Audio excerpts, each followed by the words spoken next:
அம்புலியில் நினைந்து சந்திக்கிற பொழுது அன்பு கதை பேசி பேசி விடியுது இரவு.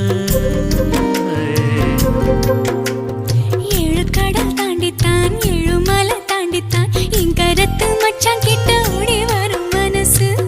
நாம சேர்ந்து வாழும் காட்சி ஓட்டி பார்க்கிறேன்.